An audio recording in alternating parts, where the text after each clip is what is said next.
Hi hello అందరికీ good morning friends. Summer వచ్చేసింది కదండి.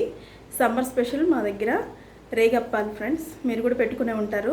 నేను ఎలా పెడతానో చూడండి ఫ్రెండ్స్, మీకు కూడా చూపిస్తాను. ఇదిగో చూడండి ఫ్రెండ్స్, రేగిపళ్ళు చూడండి ఎంత బాగున్నాయో కదా. ఇవన్నీ శుభ్రంగా కడిగి పెట్టుకున్నానండి. ఇవి 1 కేజీ ఉంటాయండి క్వాంటిటీ. కేజీకి 1/2 కేజీ బెల్లం వేసుకోవాలండి.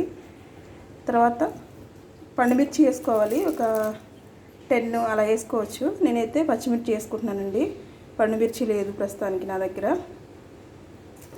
ఇంకా కొంచెం కారం ఎక్కువ తింటామంటే ఎక్కువ వేసేసుకోవచ్చు, లేదంటే తక్కువ వేసేసుకోవచ్చు. 1/2 కేజీ బెల్లము, రేగిపళ్ళు, బెల్లము, ఇంకా పచ్చిమిర్చి, కొద్దిగా జీలకర్ర వేయాలండి. వేసేసి రోట్లో వేసైనా దంచుకోవచ్చు, లేదంటే మిక్సీ పట్టేసుకోవచ్చు అండి. మిక్సీలో వేసి బాగా మెత్తగా పెట్టొద్దండి, ఓసారి ఇలా అంటే చాలు మిక్స్ అయిపోతాయి. తర్వాత ఇది మొత్తం రుబ్బుకున్న తర్వాత ఎండలో పెట్టుకున్నాను, రండి మీకు చూపిస్తాను. చూసారు కదండి, ఇదిగో ఇలా ఎండలో పెట్టేసుకున్నాను. అది డ్రై అయిన తర్వాత ఎలా ఉంటుందో మీకు చూపిస్తా. ఇదిగో చూడండి ఫ్రెండ్స్, 3 డేస్ తర్వాత ఇలా కొంచెం డ్రై అయ్యాయండి. చూడండి, ఇదిగో మనం చేతితో తీస్తేనే ఇలా చిన్నగా ఇలా తీసుకొసుకుంటే వచ్చేస్తాయండి.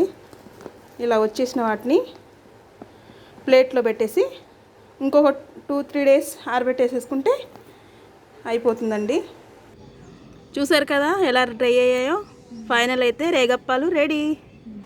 ఇదిగో చూడండి ఫ్రెండ్స్, నేను చేసిన రేగప్పడాలు రెడీగా ఉన్నాయండి. టేస్ట్ చూసి చెప్తాను ఎలా ఉన్నాయో. ఇప్పుడు టేస్ట్ చూద్దాం.